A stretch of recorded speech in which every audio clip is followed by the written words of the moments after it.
13장 2절에서 3절 말씀입니다. 사도행전 13장 2절에서 3절 말씀, 우리 두 구절인데요, 우리 같이 합독하시겠습니다. 주를 섬겨 금식할 때에 성령이 가라사대 내가 불러 시키는 일을 위하여 바나바와 사울을 따로 세우라 하시니 이에 금식하며 기도하고 두 사람에게 안수하여 보내니라. 아멘. 반갑습니다. 잘 오셨습니다. 우리 전화자고 계신 분들 보시면서 한번 인사하실 텐데요, 집사님 정말 반갑습니다. 보고 싶었습니다. 우리 한번 같이 인사했으면 좋겠습니다.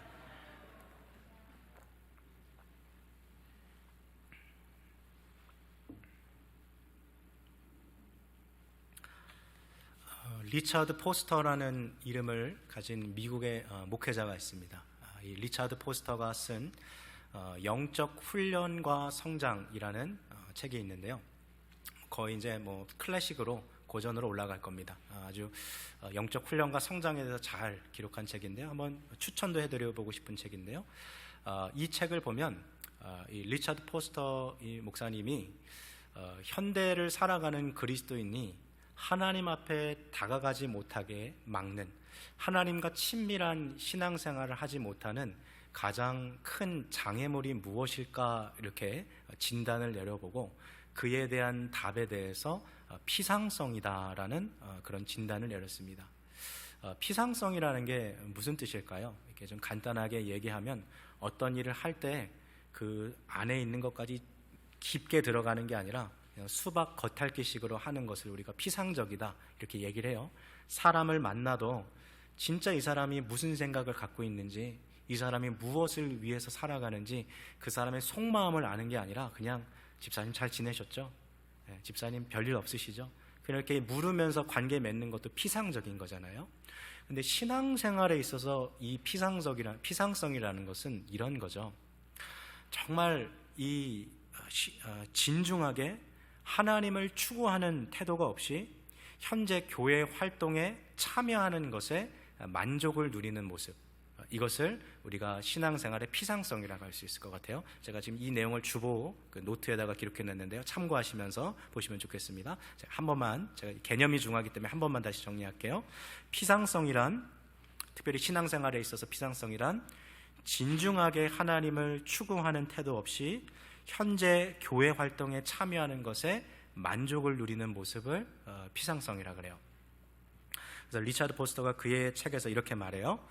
오늘날 그리스도인들은 진정한 변화를 위한 각고의 노력보다는 얕은 지적 만족과 인스턴트 훈련 프로그램으로 무언가 시도하고 있다라는 그 심리적 명분을 세우는데 그치고 있다, 이렇게 진단했어요. 무슨 말인가 좀 쉽게 얘기하면, 교회 예배를 참석하거나 소그룹 모임을 같이 하거나 성경 공부를 하고는 있지만 그것을 통해서 자신의 모든 삶을 하나님 앞에 온전히 집중해서 삶의 변화를 일으키려고 하는 그런 진지한 태도는 온데간데 없고, 그냥 이 종교 활동을 하고 있는 자신의 모습에 만족해하는, 또 그렇게 살아가고 있는 그리스도인들의 모습을 진단한 거죠.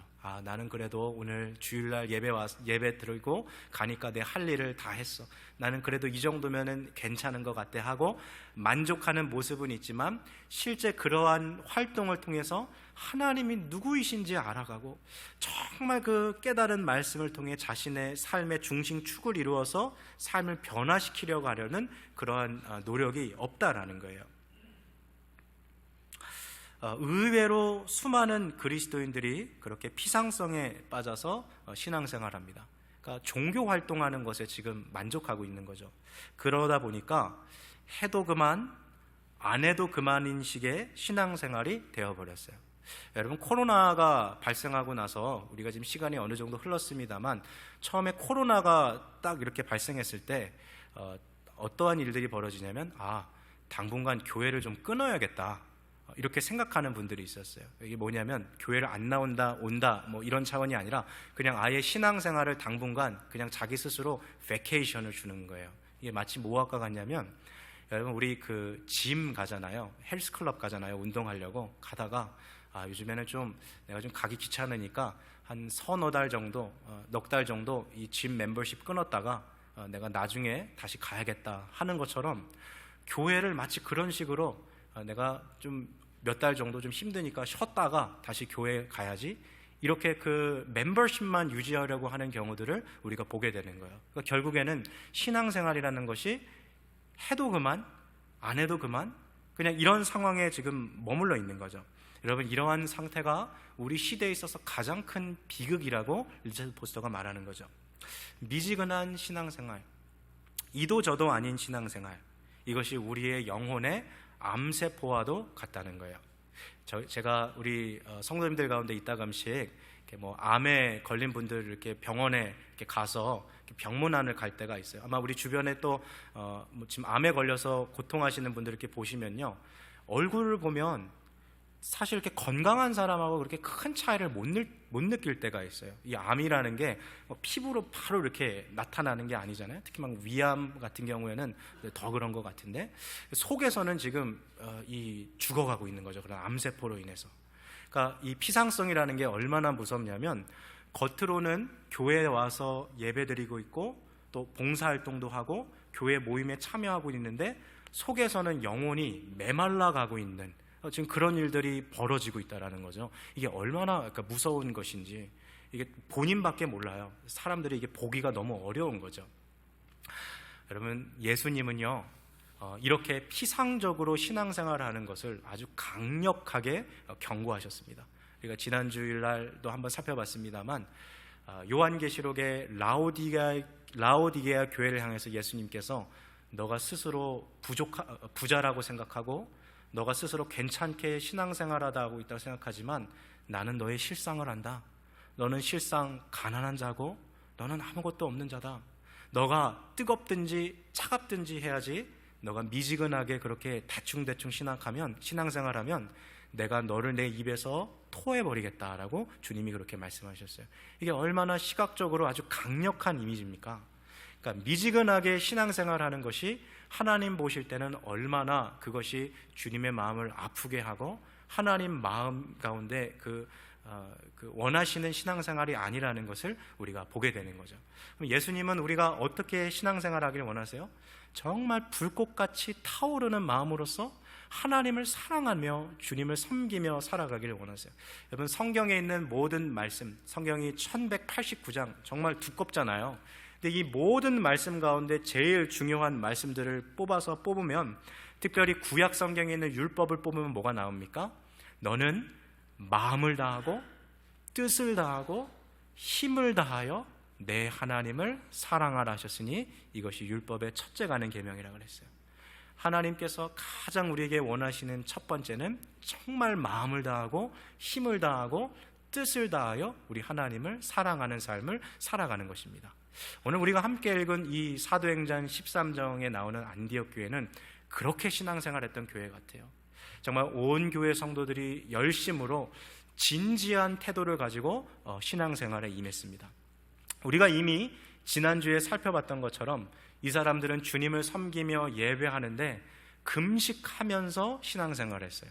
여러분, 금식하는 게 쉽지 않아요. 이 끼니를 굶어가면서 하나님 앞에 집중하여 살아간다는 게 얼마나 어렵습니까? 제가 지난주에 금식하는 목적을 4가지로 얘기 드렸습니다만 오늘 그 얘기를 다시 할 시간은 안 될 것 같고요. 그 중에 2가지만 간략하게 다시 리뷰하면, 지금 내 삶에 너무 힘든 일이 있어요. 도저히 내 힘으로 감당할 수 없는 정말 기가 막힌 상황에 빠져 있어요.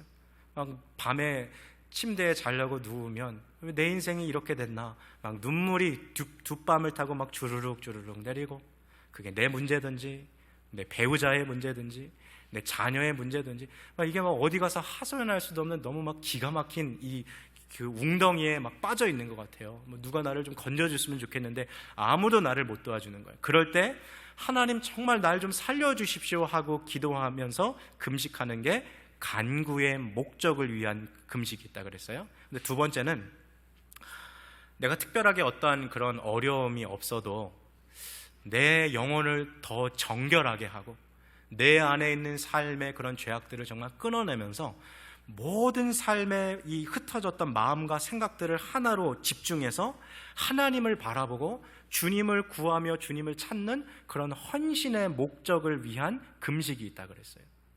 여러분, 지난주에 제가 이 설교를 제가 우리 성도님들하고 나눴는데요, 한 주간의 이 피드백을 들어보니까 우리 성도님들 가운데도 지난 한 주 동안 그 도전을 받고 금식하신 분들이 있더라고요. 예. 얼마나 감사합니까? 예. 그러니까 말씀만 듣고서 딱 끝내는 게 아니라 진짜 한번 도전해 봐야겠다, 정말 내 삶을 하나님 앞에 한번 가지고 나와서 내 삶의 마음을 집중해서 하나님 앞에 한번 삶을 좀 정결하게 드려봐야겠다 하고 헌신한 분들이 오늘 우리 예배 드리는 가운데도 있다라는 거예요. 여러분, 얼마나 감사합니까? 근데 제가 지금 여러분한테 드리는 이 말씀이요, 금식하십시오 이 말씀 드리는 거 아니에요. 여러분, 저희 가운데는요 이미 나이가 너무 이게 있으셔서 금식하면 안 되는 분들이 있으세요. 그리고 지금 몸 상태가 금식을 하면 끼니를 굶으면 안 되는 분들도 우리 가운데 있습니다. 특별히 혈압 문제나 당뇨 문제 갖고 계신 분들은 여러분, 한 끼만 이거 안 먹어도요 몸에 이상이 있습니다. 그러니까 다 금식할 수 있는 건 아니에요. 그러나 제가 오늘 말씀드리고 싶은 요지는, 안디옥 교회 성도들은 얼마나 진지하게 신앙생활을 했냐면, 이 사람들은 정말 식음을 전폐하고, 지금 밥 먹는 게 중요한 게 아니라 정말 하나님을 향한 그 마음, 어떻게 하면 우리가 주님을 더 잘 섬길 수 있을까? 어떻게 하면 하나님을 우리의 삶에 더 가까이 초대할 수 있을까? 어떻게 하면 하나님의 인도하심이 우리 가운데 있을 수 있을까? 이러한 태도를 가지고 진중하게 하나님 앞에 나아가서 신앙생활을 했다는 거예요. 바로 이 지점에서 포커스를 맞춰보고 싶은 거죠.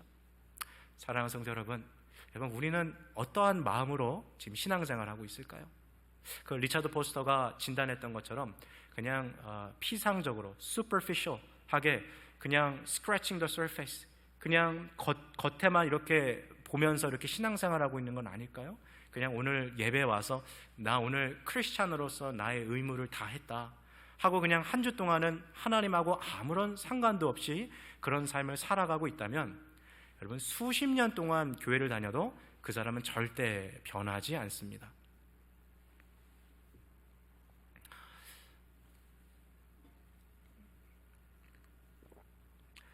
요즘에 그 TV 뉴스를 보면 심심치 않게 이렇게 반복되는 그런 뉴스들이 있는데요. CNN도 그런 뉴스들이 반복되는 것 같고 한국 뉴스들도 계속 나오는데, 중국 이야기예요. 중국 이야기. 요즘에 중국의 그 헝다 그룹 사태 혹시 들으셨습니까?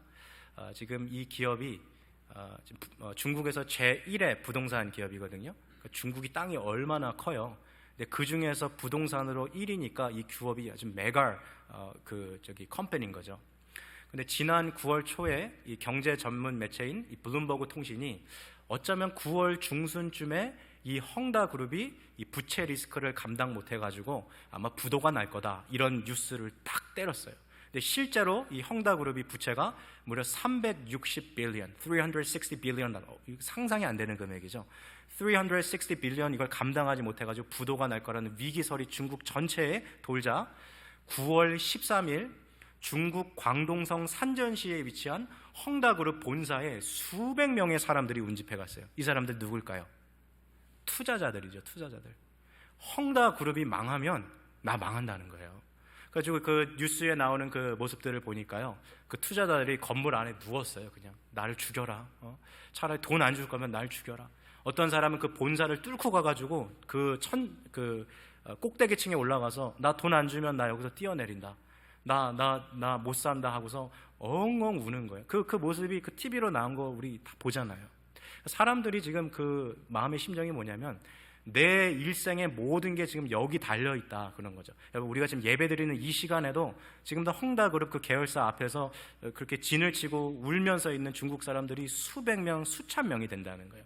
자, 그런데 그 TV 뉴스를 제가 보면서 설교를 준비하는데 뭔가 하나 이렇게 탁 핀트가 맞아 들어가는 장면이 있었어요. 그건 뭐냐면, 여러분, 기독교 역사상에도 수백 명의 사람들이 그렇게 교회에 나와서 내가 진짜 망하게 됐습니다라고 울부짖었던 그런 역사적인 기록들이 교회사에 남아있더라고요. 그게 언제였냐면, 사람들이 교회에 나와서 하나님의 그 자비가, 예수 그리스도가 나를 구원하지 않으시면 나는 정말 망할 수밖에 없다라는 긴박한 두려움이 교회를 엄습해 오는 거죠. 영국의 마틴 로이드 존스라는 아주 유명한 목사님이 지금 고인되셨습니다만, 지난 1859년 영국의 웨일즈에서 일어났던 부흥운동이 100주년이 됐어요. 그래서 1956년도에 이 영국 웨일즈 100주년을 기념하기 위해서 영국의 영국의 웨스터민스터라는 그 채플에서 24주 동안 부흥에 대해서 설교를 합니다. 그걸 모아놓은 책이 마틴 로이드 존스의 부흥이라는 책인데, 이 책을 보면 이 마틴 로이드 존스 목사님이 이 부흥의 역사를 다 조사해 본 거예요. 그리고 부흥이 일어날 때마다 공통적으로 나타나는 하나의 증상, 현상이 있었는데, 그것은 기독교의 기본 진리가 재발견되더라, 그 이야기였어요. 이게 무슨 말이냐면, 사람들이 맨날 교회에 와서 들었던 그런 그 신앙의 그런 내용들이 새롭게 다가오기 시작하는 거예요. 아, 우리 하나님이 진짜 영광 가운데 계시구나. 야, 우리 하나님의 위엄이 얼마나 크신지, 주님의 의로움은 이것은 놀라운 것이구나. 이거를 새롭게 발견하기 시작하는 거예요. 여러분, 도미노 현상처럼 요게 하나 딱 넘어가기 시작하니까 뭐가 벌어지기 시작하면, 하나님을 새롭게 깨닫기 시작하니까 자기의 죄인됨이 보이는 거예요. 아, 여태까지 내가 신앙생활이라고 생각했던, 내가 열심히 나름대로 했던 내 종교 활동, 내가 교회에서 열심히 봉사했던 것, 이것이 나를 의롭게 해주지 못하는구나. 내가 정말 하나님이 없으면 나는 무가치한 사람이구나. 이것을 깨닫는 거예요. 그러니까 또 다른 도미노가 넘어가는 거죠. 아, 내가 이 죄악을 어떻게 할까? 무엇이 내 이 죄의 문제를 해결할 수 있을까? 그러면서 이 도미노가 넘어가면서 예수 그리스도가 나에게 자비를 베풀지 않으면, 예수 그리스도가 나의 죄를 용서하지 않으면 나는 망한 사람이다. 그 두려움이 계속 교회 안에 찾아와서요, 긴박한 그 복음에 대한 그 마음이 교회를 휩쓰는 거예요. 여러분, 그 헝다그룹에 찾아갔던 수백 명의 사람들이 막 가슴을 치면서 돈 내놓으라고, 나 이거 없으면 망한다고, 빨리 내 돈 내놓으라고, 이거 없으면 나 건물에서 뛰어내려 죽겠다고 했던 그 간절함이 교회 안에서 뭐 때문에 나왔다고요? 예수 그리스도가 없으면 내가 망한다는 거예요. 하나님이 없으면 내 인생은 지금 망한 인생이라는 거예요. 여러분, 우리 가운데 바로 그러한 하나님을 향한 갈급함, 하나님을 향한 그 영적인 목마름이 우리 가운데 있는가? 부흥이 일어날 때마다 나타났던 공통점은 예수 그리스도의 제사함과 구원 없이는 자신이 망할 것 같다라는 그 두려움이 성도들에게 찾아왔다라는 거예요. 역사 속에서 여러분, 하나님을 만난 사람들을 한번 자세히 살펴보십시오.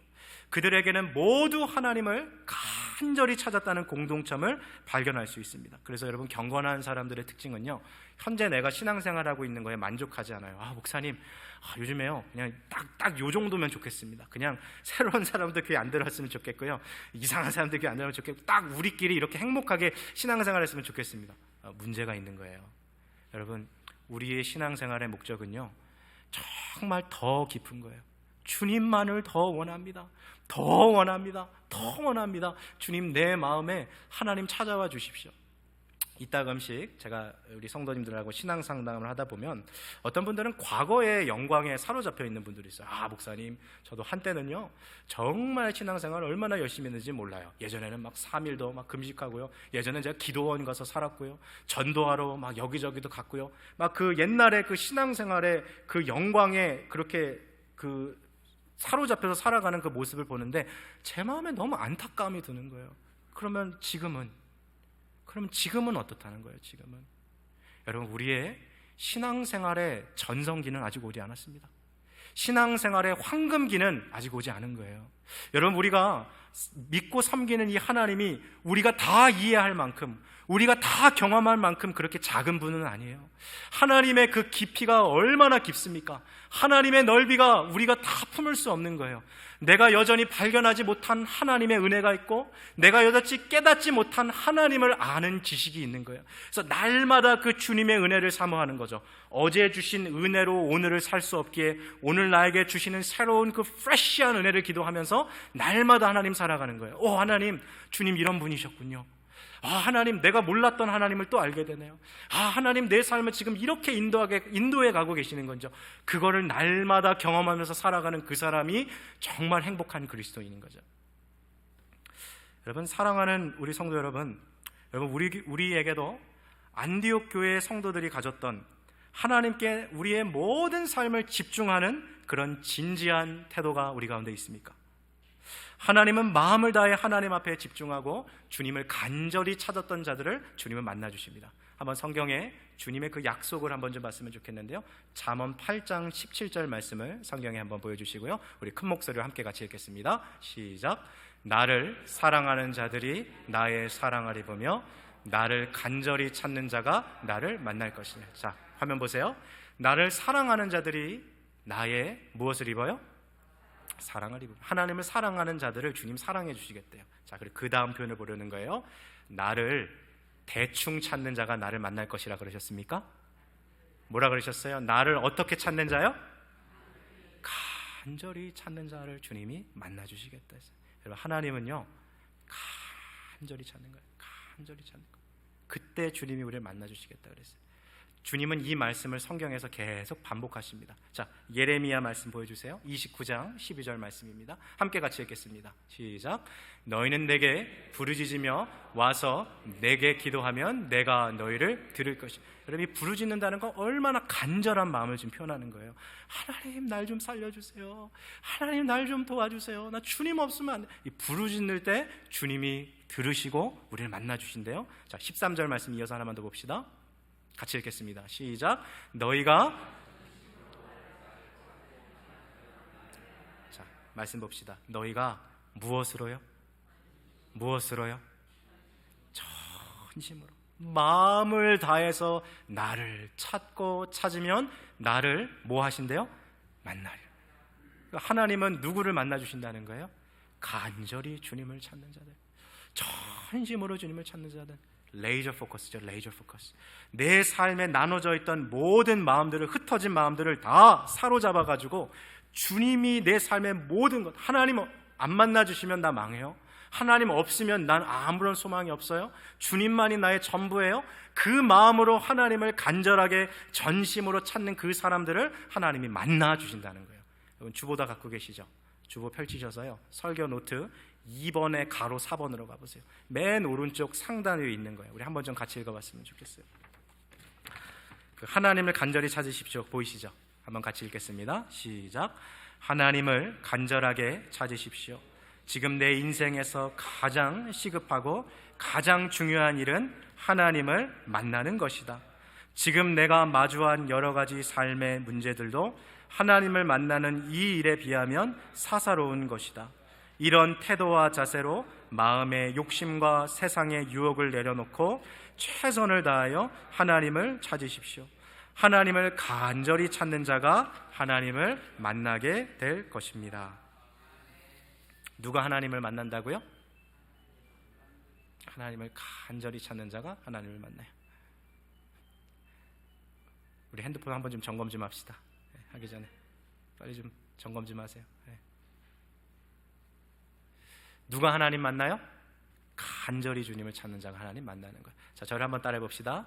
하나님을 간절히 찾는 자가 하나님을 만납니다.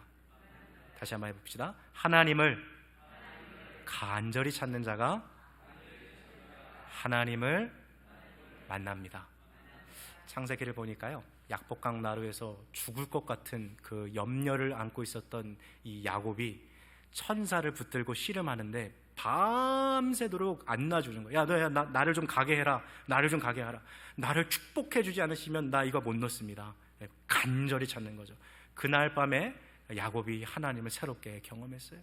여러분, 이사야 선지자가 하나님을 얼마나 간절히 찾았는지 이사야 20장 9절에 보면 나는 밤새도록 주님을 찾았습니다 말했어요. 여러분, 우리가 살아가면서 정말 힘들고 어려운 일이 있잖아요. 비즈니스 하시는 분들 중에도 경험해 보신 분 있겠습니다만, 이 사업이 어려워지고 이게 휘청휘청 거리면 가족들 밤에 다 자는데 사장님은 나는 잠 못 자요. 이게 돈을 어디서 구해야 되나? 이거 어떻게 해야 되나? 이게 해결될 때까지 잠을 못 자는 거죠. 여러분, 야곱과 이사야가 주님 앞에 기도하는데 밤새도록 그렇게 기도. 하나님 안 만나 주시면 난 이거 안 됩니다. 주님, 내 삶의 승패, 내 삶의 성공과 실패, 내 삶의 행복과 불행은 다른 것에 달려있는 게 아니라 여기에 달려있습니다. 나 정말 주님 만나야 됩니다. 여기에 집중해서 주님을 찾았다는 거예요. 그리고 우리가 잘 알고 있는 다윗이 하나님을 향한 자기의 마음을 고백할 때 이렇게 고백해요. 하나님, 목마른 사슴이 시냇물을 찾기에 갈급한 것 같이 내 영혼이 주님을 찾기에 갈급하나이다. 자, 제가 하나 팁을 드릴게요. 사슴이, 이거를 숫자로 제가 바꿔보면 가장 비슷한 이름이 42겠죠. 사슴이니까. 그래서 요 내용이 시편 몇 편에 있어요? 네, 42편에 있어요. 그렇게 외우면 돼요. 화면 한번 보여주세요. 자, 한번 같이 읽겠습니다. 쉬운 성경 번역으로 갖고 왔어요. 한번 같이 읽겠습니다. 시작. 목마른 사슴이 시냇물을 찾아 헤매이듯이 오 하나님이여 내 영혼이 주를 찾아 헤매입니다. 여러분, 물이 없어서 목마른 사람들은 그 물을 찾아 헤맬 때까지 계속 쉬지 않고 가는 거예요. 여러분, 지금 아프리카에 있어서 가장 큰 문제가 뭘까요? 에이즈, 예전에 이볼라 이런 것도 많이 나왔지만 요즘에 있어서 아프리카에서 가장 화두로 떠오르고 있는 문제 중에 하나가 뭐냐면 물이에요, 물. 그래서 아프리카 10대 아이들, 소녀들 중에도 물 뜨러 가느라고 학교를 못 가는 애들이 얼마나 많은지 몰라요. 혹시 그 장면 보셨어요? 애들이요, 자기 몸통만한 물통을 하나 들고 가가지고요, 막 하루에 3-4시간씩 물 뜨러 가는 거예요. 그래서 그 물을 떠가지고 집에 또 3-4시간씩 걸어와요. 그러면 다음날 또 일어나면 또 물 뜨러 가는 거예요. 그거 하느라고 학교도 못 가고 일상생활도 못. 그러니까 물이 얼마나 소중합니까? 다윗이 지금 그 얘기하는 거잖아요. 주님, 목마른 사슴이 물을 찾을 때까지 쉬지 않고 헤매이듯이, 물이 어디 있나 헤매이듯이 내가 주님을 찾기까지 나는 쉬지 않겠습니다. 나는 그렇게 주님을 갈망합니다 라고 다윗이 그렇게 얘기하는 거죠. 그리고 다윗은 결국 그 간절히 찾았던 하나님을 만났어요. 나를 간절히 찾는 자가 나를 만날 것이요 너희가 전심으로 나를 찾고 찾으면 나를 만나리라. 자, 다시 한 번만 따라 주시겠어요? 하나님을 간절히 찾는 자가 하나님을 만납니다. 꼭 기억하십시오. 하나님을 간절히 찾는 자에게 주님은 만나주세요. 이거 약속이에요. 하나님의 약속. 이렇게 하면 내가 해주시겠다. 하나님을 찾고 찾으면 주님은 반드시 우리를 만나 주십니다. 그러한 하나님과의 새로운 경험들이 우리 가운데서 계속 이어져 가시기를 주님의 이름으로 축복합니다. 자, 오늘 본문에 나오는 안디옥 교회가 정말 그렇게 자신의 모든 삶을 집중해서 열심으로 주님을 찾았어요. 금식하면서, 식음을 전폐하면서, 하나님, 정말 이 교회가 나아갈 방향 뭘까요? 우리 어떻게 할까요, 주님? 그렇게 주님을 섬기자 놀라운 일이 벌어지죠. 성령께서 이 교회를 인도해 가기 시작하는 거예요. 자, 그 내용이 오늘 우리가 함께 읽은 사도행전 13장 2절에 있습니다. 한번 같이 읽겠습니다. 시작. 주를 섬겨 금식할 때에 성령이 가라사대 바나바와 사울을, 자, 저를 한번 보세요. 예수 그리스도를 우리가 믿으면, 예수 그리스도가 십자가에 달려 돌아가신 이유가 내 죄 때문이구나, 내 죄를 용서하시기 위해 예수님이 십자가에서 죽으셨구나, 이 사실을 믿음으로 받아들이고 예수 그리스도를 내 마음의 영혼의 구원자와 내 영혼의 주인으로 예수님을 모셔드릴 때 이것을 우리가 회심이라고 말하고 이것을 거듭남이라고 말하는데, 이 회심과 거듭남을 경험한 사람에게는 그 안에 성령 하나님이 함께 거하고 계십니다. 이것을 우리가 가리켜서 성령의 내주하심이라고 말합니다. 한번 따라해 볼까요? 성령의 내주하심. 우리 안에 거주하신다, 그 뜻이에요. 성령의 내주. 여러분, 이 성령의 내주하심은요, 주님은 우리를 절대 버리지 않으시고 절대 떠나지 않으세요. 히브리서 13장 5절 말씀처럼 주님은 우리 안에 계시면 영원토록 함께 하시는 거예요. 그런데 성령의 인도하심은 달라요. 만약에 우리가 성령의 인도하심을 무시하고 계속해서 내가 원하는 방식대로 삶을 살아가면 성령의 인도하심이 들리지 않는 순간이 찾아옵니다. 그래서 아무리 신앙생활을 오랫동안 한다 하더라도 성령의 인도하심을 무시하고 따라간 육적인 그리스도인들에게는 삶의 변화가 나타나지 않는 거예요. 여러분, 왜 그럴 때 있잖아요. 아니, 저분은 분명 모태신앙이라 그랬는데, 저분은 신앙생활을 4, 50년 했다 그랬는데, 내가 솔직하게 말하면 저분보다 교회 안 다니는 내 친구가 더 은혜된다. 그런 분들 있잖아요. 만나잖아요, 우리도. 그리고 우리 스스로도 가끔 그렇게 우리에게 질문을 던지잖아요. 왜 나는 예수 그리스도를 이렇게 오래 믿었는데 이 나의 옹졸한 마음 하나 바꾸지 못할까? 뭐가 문제일까요? 뭐가 문제일까요? 여러분, 성령의 인도하심을 받고 살아가고 있는가? 이건 너무 중요한 질문이에요. 한번 스스로 물어보십시오. 내 삶이 정말 성령의 인도하심을 따라가고 있는가? 아니면 나는 여전히 내 육체의 욕망을 따라서 내가 원하는 대로 내 인생의 주인이 되어서 그렇게 살아가고 있는 것은 아닌가? 반드시 점검해 봐야 되는 거예요. 오늘 말씀을 듣는 가운데 깨달음이 탁 주어졌어요. 아이고야, 내가 지금 성령의 소멸에 와 있구나. 야, 지금 내 삶에 지금 성령의 인도하심이 없구나. 이거를 깨달았으면 지금 가장 시급하게 해야 할 일이 뭐예요?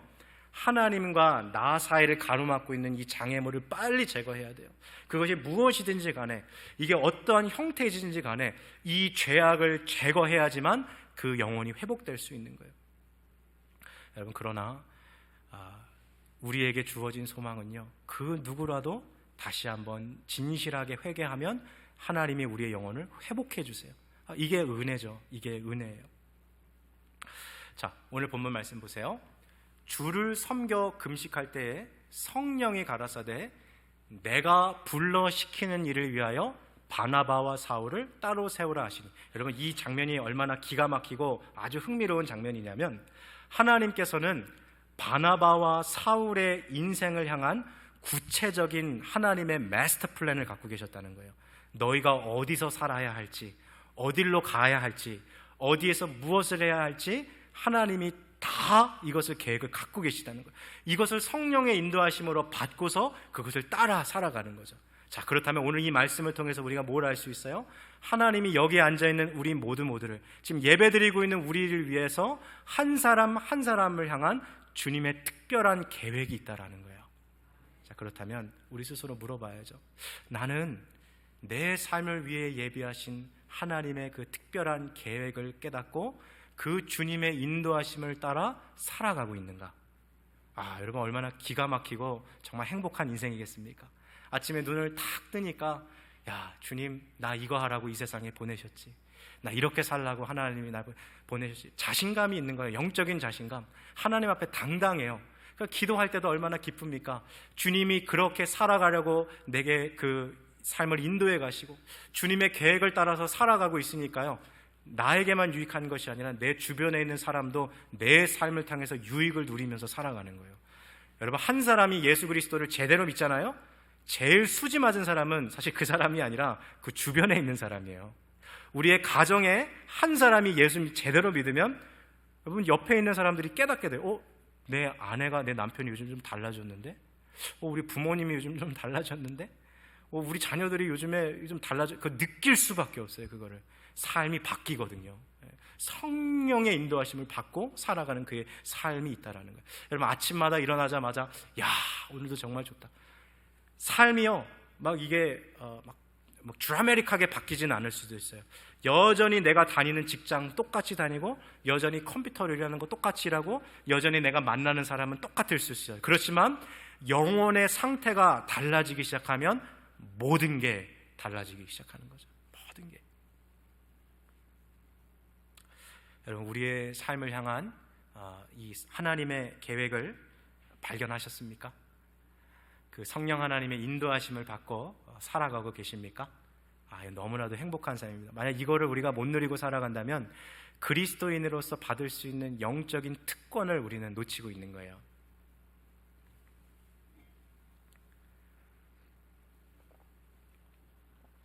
여러분, 미국에서 가장 인기 있는 스포츠가 뭘까요?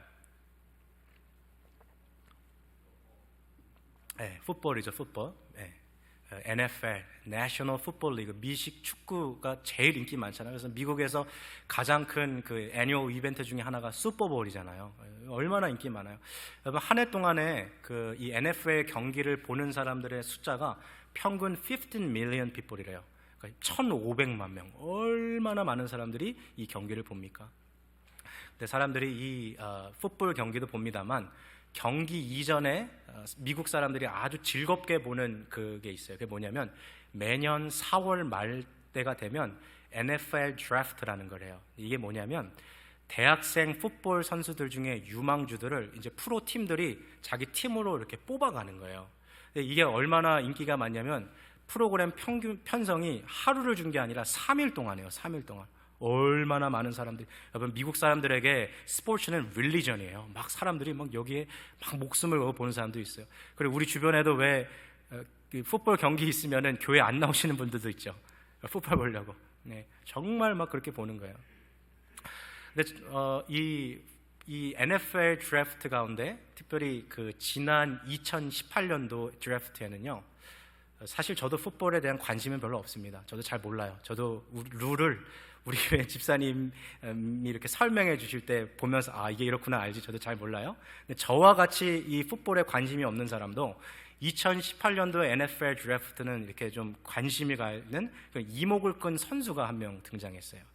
지난 2018년도 NFL 드래프트에 누가 나왔냐면요, 한 손이 없는 그 풋볼 선수가 나온 거예요.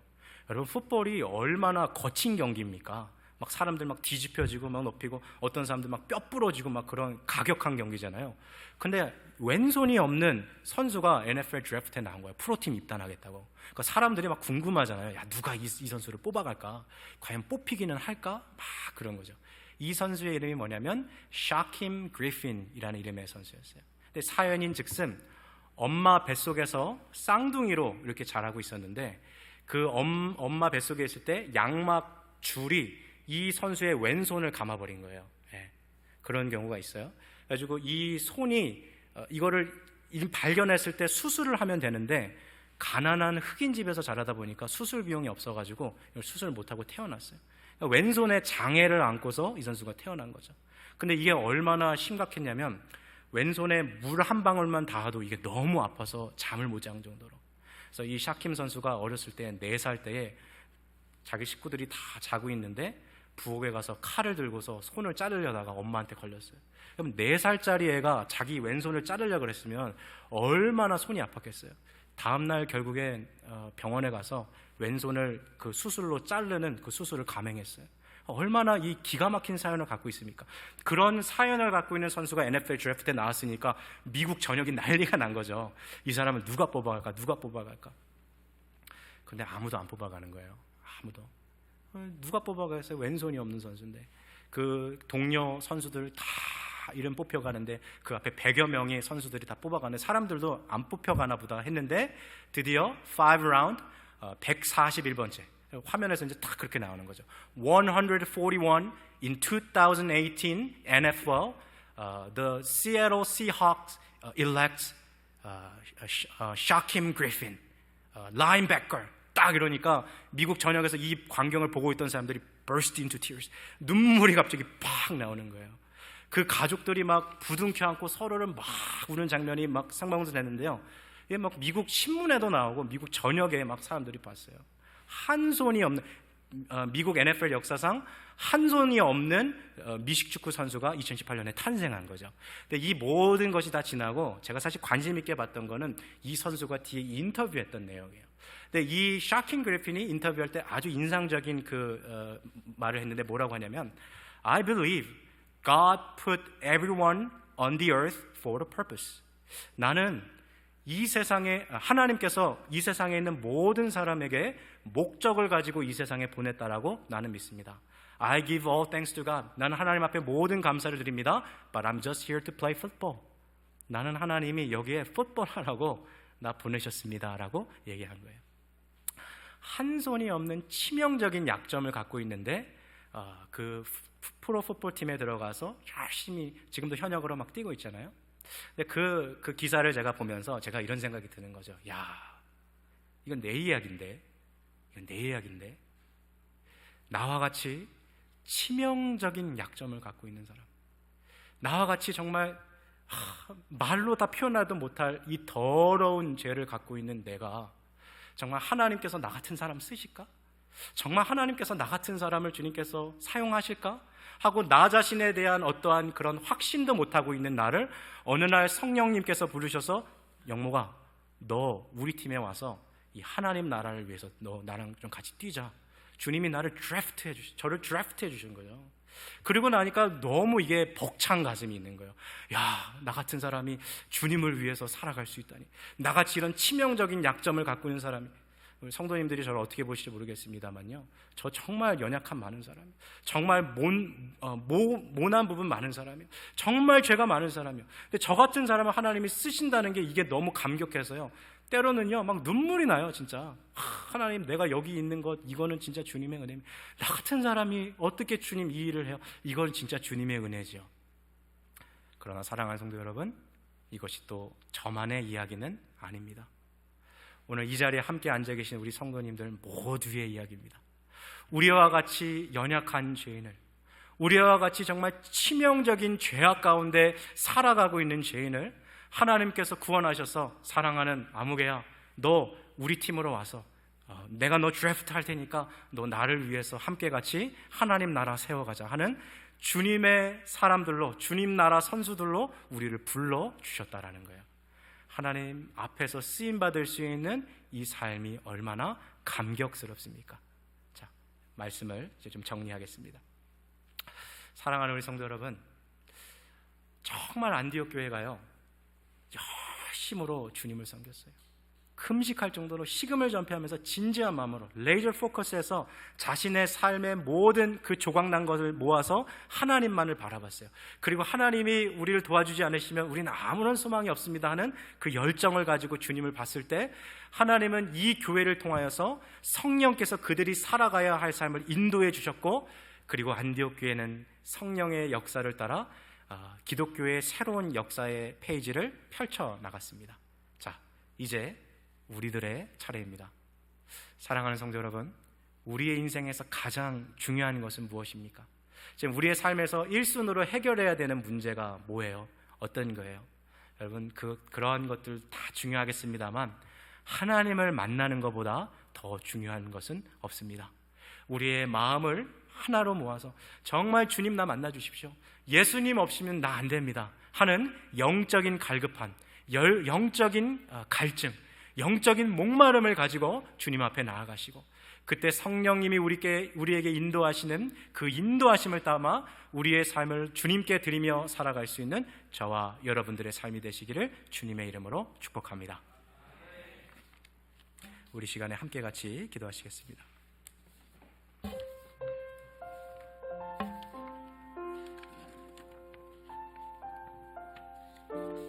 사랑하는 성도 여러분, 하나님을 간절하게 찾으십시오. 지금 내 인생에서 가장 시급하고